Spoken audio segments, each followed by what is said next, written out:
À cet instant, la situation au Kurdistan du point de vue économique est extrêmement délicate. C'est-à-dire qu'au 1er février, les salaires de 1 400 000 personnes qui sont soit dépendants de l'État en tant que fonctionnaires, soit dépendants de l'État en tant que militaires, sont coupés de moitié. Déjà d'ailleurs, bien des salaires étaient payés avec 2-3 mois de retard.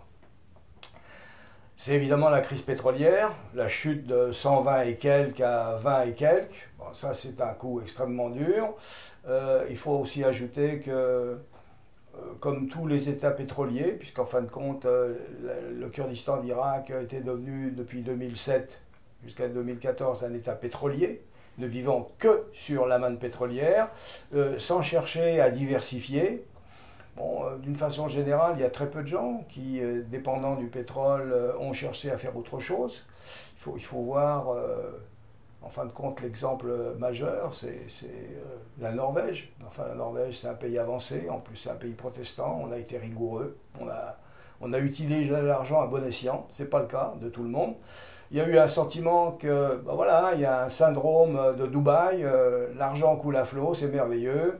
Alors ça a été évidemment le développement de la corruption, ce qui est classique dans les États pétroliers, et en même temps, disons-le franchement, le fait qu'on est dans une société qui n'a pas une éthique du travail. Voilà. Il y a deux mots que j'entends rarement aujourd'hui, chez les Occidentaux, particulièrement chez les Européens, c'est le mot courage. Et puis au Moyen-Orient, c'est le mot travail. Voilà. Donc la situation des Kurdes est difficile. Bien sûr, ils ont réussi à créer des structures étatiques, ils ont une armée, ils assurent la sécurité, ce qui n'est pas rien. La sécurité, c'est fondamental pour un État ou un proto-État, peu importe comment on le nomme. Ils ont des capacités, bon, indiscutables, mais en même temps, rien n'a été résolu sur le plan tribal, en fin de compte, entre un nord qui, avec les barzanistes, dépend essentiellement de la Turquie, pour des raisons évidentes de géopolitique, et un sud, ex-talibaniste ou Golan, qui dépend en définitive de l'Iran. Donc on se trouve dans une situation où l'unité n'est pas pour demain, ni sur le plan militaire, ni quoi que ce soit.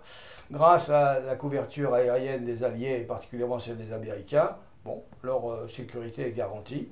Quant à ceux qui se battent de façon véritablement active, ben, ce sont les Kurdes de Syrie. Kurdes de Syrie qui soient ou ne soient pas des cousins du PKK ne m'importe pas, moi à titre personnel. L'important c'est qu'ils se battent. Ils se battent contre l'État islamique, ce qui est une chose importante, et dont l'expression concrète, c'est qu'ils sont aidés à la fois par les Américains, par les Européens et par les Russes. En définitive, quelles que soient les déclarations des uns et des autres, des gesticulations, etc., les Américains, les Européens et les Russes ont un intérêt commun, c'est de ne pas voir les islamistes à Damas.